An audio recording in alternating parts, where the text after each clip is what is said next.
Hello and welcome to Indus News live from Islamabad. I'm Jawad Tehami and these are the headlines.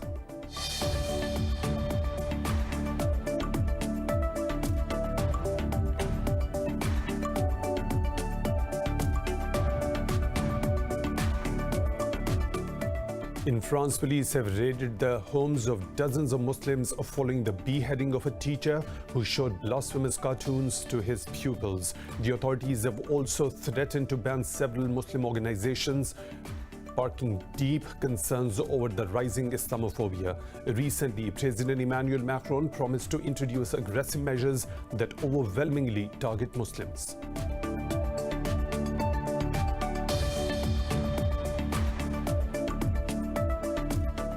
In Afghanistan, the government says it has decided to release 6,100 Taliban prisoners to expedite the peace process. A spokesman for the presidency said the decision was taken to encourage the Taliban to end the war for a lasting peace in the country. Earlier, the defense ministry said 26 Taliban fighters were killed in a counter-attack in Zabul province.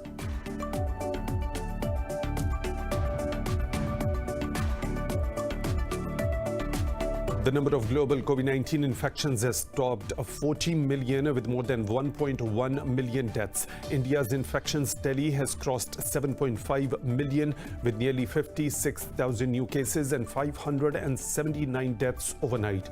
In Pakistan, 5 people lost their lives to the virus overnight, taking the death toll to 6,659.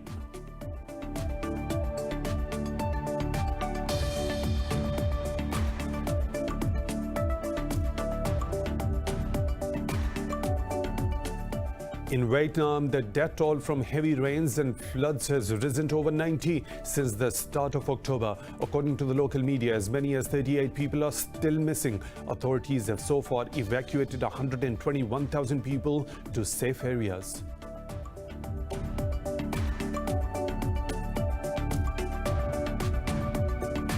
And in tennis, Russian third seed Andrei Rublev beats Croatia's Borna Coric 7-6 and 6-4 to lift the St. Petersburg Open trophy. With this victory, Rublev has joined Novak Djokovic as the only man to win the most singles titles this year.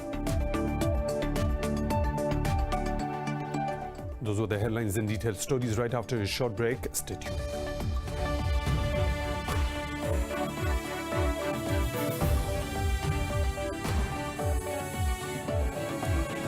Welcome back, and now for the news in detail. In France, police have raided the homes of dozens of Muslims following the beheading of a teacher who showed blasphemous cartoons to his pupils in France.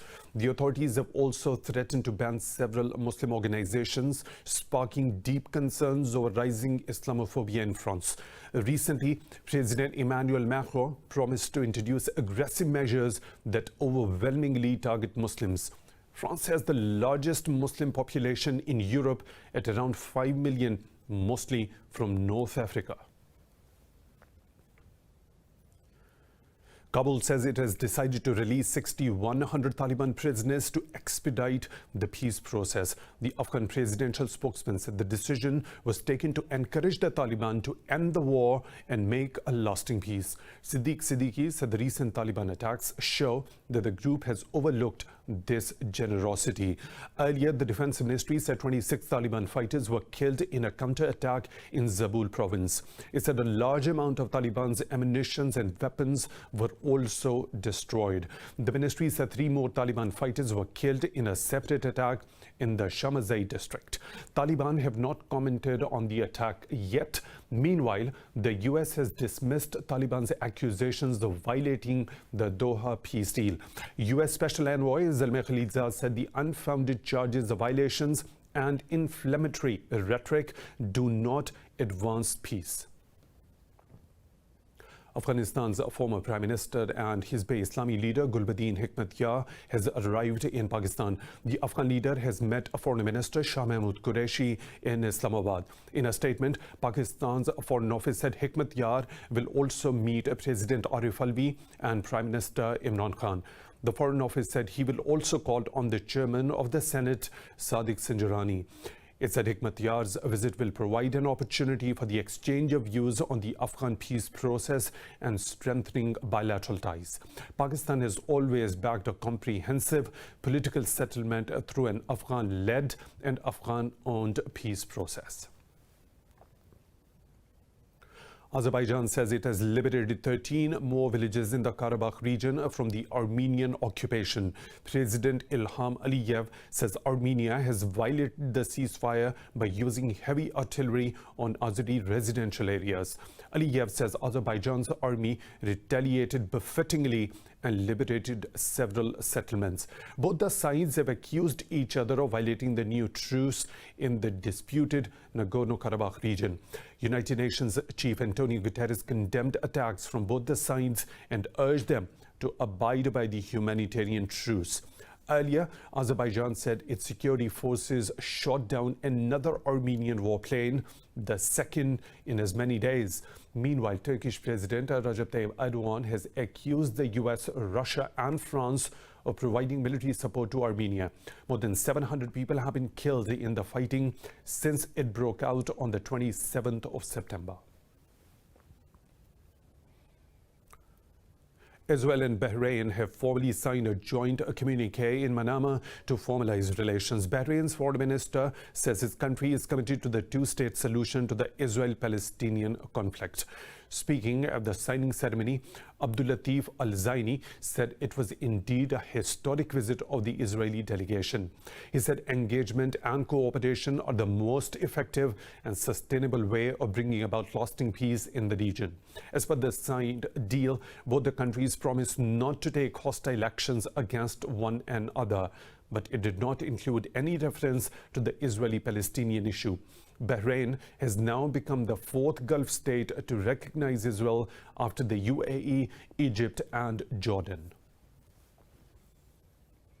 The first ever passenger flight from the United Arab Emirates to Israel has landed near a Tel Aviv airport. An official welcoming ceremony for the flight was held on the tarmac. The UAE carrier Etihad says it has made history and this is only the beginning. In a tweet, it said Etihad has become the first Gulf airline to operate a passenger flight to Israel. Etihad previously only operated cargo flights to Israel carrying aid for the Palestinians. Earlier, Israeli carrier El Al flew to Abu Dhabi in August with Israeli and US government delegations on board. Israeli tourism, travel and media representatives will visit the UAE this week on the invitation of Abu Dhabi's tourism industry. China has rejected the allegations by the US media that Beijing had warned of detaining Americans. Chinese Foreign Ministry says the United States is calling white black and is trying to play the victim. In a news briefing, spokesman Zhao Lijian said Washington's actions have severely damaged Chinese citizens' interests. He said Beijing ensures the safety and legitimate rights of foreign citizens in China. Earlier, the Wall Street Journal reported Beijing warned Washington in response to the prosecution of Chinese scholars. Last month, the US revoked visas for more than 1,000 Chinese nationals, including students and researchers. Beijing has reacted strongly to the move, calling it a violation of human rights. U.S. Secretary of State Mike Pompeo has warned arms sale to Iran will breach UN resolutions and result in sanctions. This comes after Tehran said the long-standing UN embargo on arms trade with the Islamic Republic had expired. In a statement, Pompeo said the United States is prepared to use its domestic authorities. He said Washington will sanction any individual or entity involved in supply, sale or transfer of arms to and from Iran. Pompeo said nations that seek peace in the Middle East must refrain from the arms transactions with Iran. He added, providing arms to Iran will put more dangerous weapons into the hands of terrorists and proxies.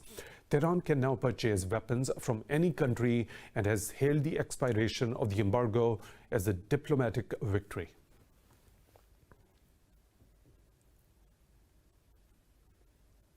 Saudi King Salman bin Abdulaziz is ordered to restructure country's advisory council, Supreme Court and the highest religious body. State media said he appointed a new speaker and 2 deputies for the council, an influential advisory body. Under the orders, one of the 2 deputies appointed is a woman. The orders further seek reformation of Council of Senior Scholars to be headed by Grand Mufti Sheikh Abdul Aziz Al Sheikh. King Salman also appointed a new Supreme Court chief, Khalid bin Abdullah Al Ludhian. He also named Ghayab Muhammad Al Ghayab as a senior advisor to the Royal Court. Japan and Vietnam have agreed to step up defense, security and economic cooperation. The 2 sides have signed a deal under which Japan will export military gear and technology to Vietnam. Japanese Prime Minister Yoshihide Suga says Vietnam is key to realize free and open Indo-Pacific.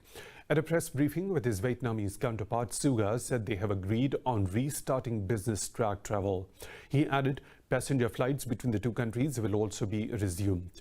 Prime Minister Nguyen Xuan Phuc said Vietnam welcomes Japan to continue to actively contribute to global peace and prosperity.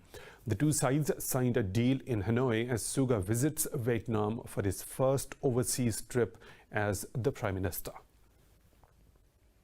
In Thailand, pro-democracy activists have continued their protest in Bangkok for yet another day, despite a ban on large gatherings. They are demanding the resignation of Prime Minister Prayut Chan-o-cha and reforms to the monarchy. Protesters say Chan-o-cha engineered last year's elections to keep power. He seized in a 2014 coup, an accusation he denies. The demonstrations have also become more openly critical of the king, breaking a long-standing taboo. Insulting the monarch carries potential jail terms of up to 15 years. The protest erupted last year when a court banned an opposition party critical of the Prime Minister. Exit polls in Bolivia's high-stakes presidential election have predicted a win for left-wing Luis Arce. The Supreme Electoral Court says the official results will be announced later this week. The polls indicate Arce, who is an ally of exiled former President Evo Morales, won 52.4% of the votes. They showed Carlos Mesa in second place with 31.5%. In his speech, Arce said Bolivia had recovered democracy and hope and vowed to build unity. In Argentina, exiled ex-President Evo Morales said his party's ballot counting system shows Arce will be the next president. He vowed to restore dignity and freedom of the people. Prime Minister of Northern Cyprus, Arsen Tatar, has won the state's presidential election runoff. The head of the electoral board, Narine Ferdi Shafiq, announced Tatar got nearly 52% of the votes. In his victory speech, Tatar thanked Turkish President Recep Tayyip Erdogan. He said the world must respect the fight of Turkish Cypriots to live independently and honorably under its own roof. Tatar was facing incumbent President Mustafa Ikinci, who received just over 48% of the votes. Tatar is a supporter of the separate administrations on the Mediterranean island. Only Turkey recognizes the country as an independent state, while other countries consider it part of Cyprus. More stories to follow, but right after a short break. Stay tuned.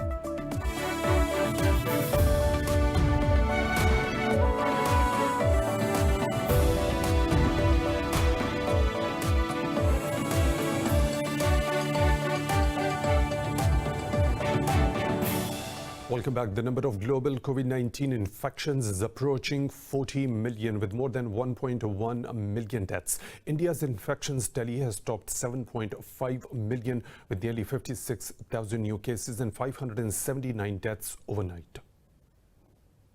Just when countries thought they had managed to control the transmission of COVID-19, the virus has the world on the ropes again with the surging second wave. In the US, new cases are rising in almost every state as the country braces for a possible third peak. But new restrictions are increasing unpopular among the public. US President Donald Trump has continued his tirade against coronavirus-related curbs, making it even more difficult for state authorities. Under the Biden lockdown, the lights of Reno and Las Vegas were extinguished. Carson City will become a ghost town. If he comes in, Carson City will become a ghost town. and the Christmas season will be canceled. While recent data shows that the numbers in Latin America are dwindling, the effects of the pandemic are far-reaching than just death and disease. Europe is now the second hardest hit region after Latin America and the Caribbean, with over 250,000 deaths. France and the UK too are facing full-blown local transmission with tens of thousands of new cases every day. Mira, la situación es muy adversa. The situation is very adverse. There are areas of the country where people queue for 3 or 4 hours to get a plate of food from the community kitchens. The organizations are holding on at full strength since the beginning of the pandemic and without the increase of a single kilo of food by the state. Meanwhile, the global push for a WHO-approved vaccine continues. The information shared by drug companies show that an immunization is highly unlikely this year.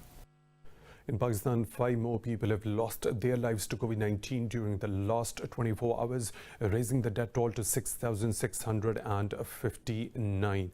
The Health Ministry said 440 people tested positive overnight. The ministry said there are over 9,000 active COVID-19 cases in the country. It said out of over 323,000 countrywide cases, more than 307,000 have recovered so far. The ministry said over 141,000 cases have been detected in Sindh province, while Punjab has reported over 101,000 cases. In the capital, Islamabad, over 18,000 have been infected so far. Britain and the European Union will attempt today to breathe life into the stalled post-Brexit trade negotiations. EU Chief Negotiator Michel Barnier and the UK's David Frost will hold a video conference to discuss the structure of the talks. British Minister Michael Gove said the UK wants a trade deal and it has not closed the door on the negotiations, but he warned that Britain is well prepared for a no-deal scenario. On October the 18th, more than 70 British business groups urged politicians to get back to the negotiating table. The EU has ignored several deadlines set by the UK Prime Minister Boris Johnson. The bloc said it is not going to rush to a deal which can be catastrophic in hindsight. In Vietnam, the death toll from heavy rains and floods in the central parts of the country has risen to over 90. According to the local media, as many as 38 people are still missing. Vietnamese soldiers with heavy machinery and rescue dogs searched for the last remaining troops buried under a mudslide. The military said it has recovered 18 bodies from the latest in a week of deadly landslides caused by unrelenting rains. The landslide on Sunday in Quang Tri province buried 22 soldiers and was the 4th incident of its kind in the space of 6 days. The country is expecting more intense rainfall in the coming days. NATO member states are set to announce the creation of a space center in the Air Force High Command base in Hamstein, Germany. In an interview, NATO Secretary General Jens Stoltenberg said he expects member states to agree to the plan before October the 22nd. Stoltenberg said the bloc needs to ensure its missions and operations have the right support. Warning against militarization of space, Stoltenberg said NATO has no intention of putting weapons in space. Rallies marking the first anniversary of the mass protests in Chile have turned violent, leading to riots and looting. Masked individuals firebombed a police headquarters and jeered and threatened a Communist Party mayor. Tens of thousands of Chileans gathered in the central square of Santiago. Angry mobs attacked 2 churches, setting Santiago's church spire aflame.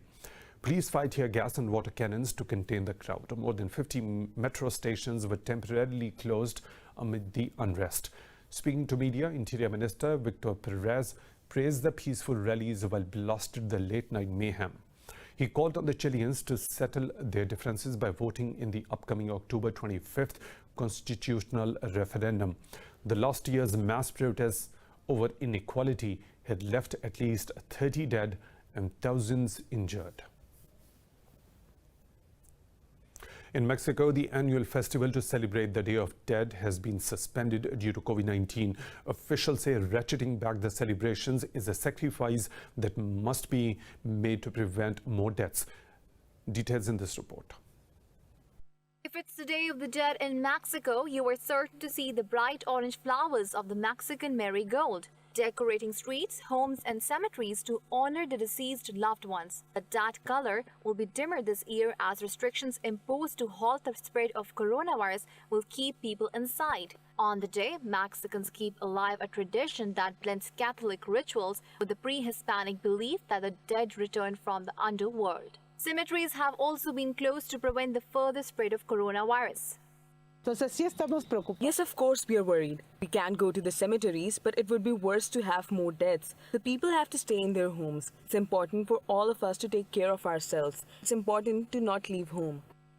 The dead are also offered their favorite food, pastries, tequila, and cigarettes to entice them to return from the underworld. Marigold flowers, also known as the flower of the dead in Mexico. They are believed to have a scent as strong and sweet that can attract souls and draw them back.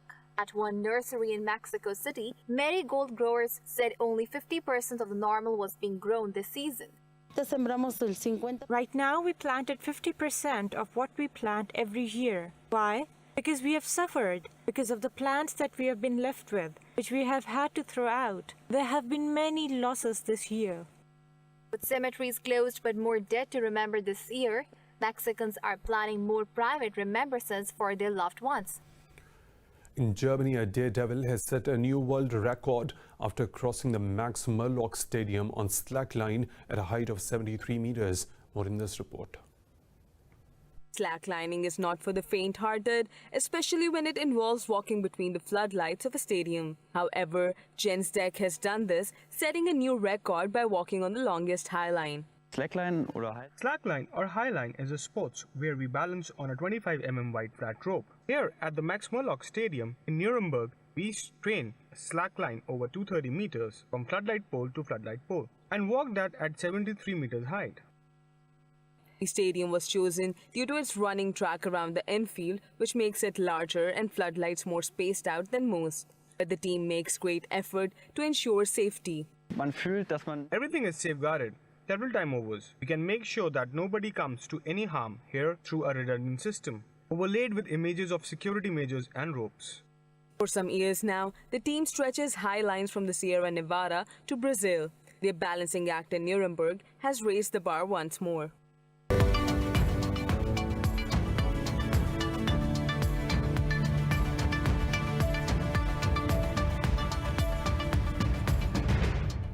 European stocks have edged up over hopes of the US stimulus deal being finalized and a coronavirus vaccine by year-end. European stock 600 has gained over 0.5%, with banks adding 1.5%. London's FTSE 100 has gained fractionally. In Italy, the FTSE MIB has added close to 0.5%. The CAC 40 in Paris has added almost 1%, while Frankfurt's DAX has also edged up marginally.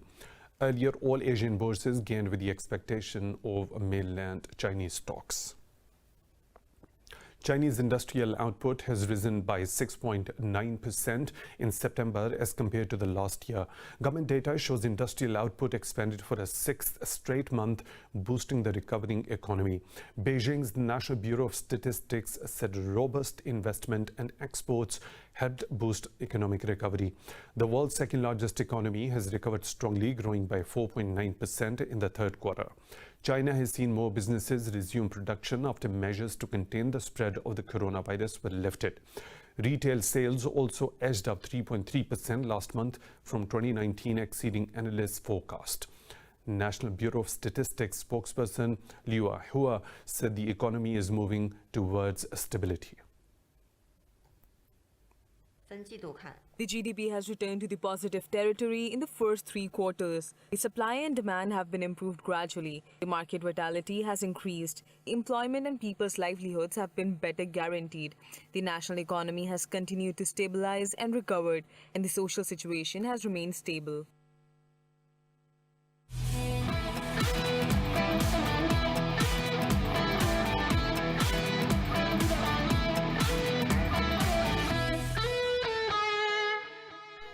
In In tennis, Russian Andrei Rublev beat Croatia's Borna Coric 7-6 and 6-4 to lift the St. Petersburg Open Trophy. Having won his fourth ATP title this year, Rublev is now tied with Novak Djokovic for most titles in 2020. The Russian emerged victorious after a tie-break despite being 2-5 down. Rublev was flawless on his serve and never gave Coric a breakpoint opportunity in the game. Russian third seed will now have to qualify for next month's ATP finals for the first time. Novak Djokovic, Rafael Nadal and Dominic Thiem have already qualified for the ATP finals. Aston Villa beat Leicester City 1-0 in the English Premier League match. Villa have won their opening 4 top-flight games for the first time in 90 years. Midfielder Ross Barkley lifted a low shot into the bottom corner of the net. With the victory, Villa have got all 3 points and climbed to the second in the Premier League. In another clash, West Ham United scored late goals to draw 3-3 with Tottenham Hotspur in London. Spurs were 3-0 up within 16 minutes thanks to the goals from Harry Kane and Son Heung-min. 2 goals in the final moments gave Hammers hope before Manuel Lanzini scored a stunner in injury time to level the score.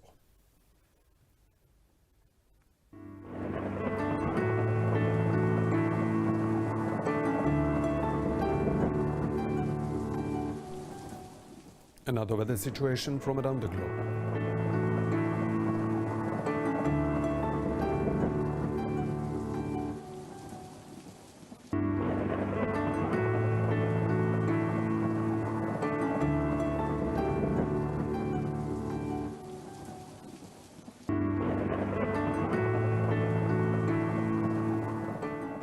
And that is all for now. For the latest updates, you can follow us on social media at Indus News.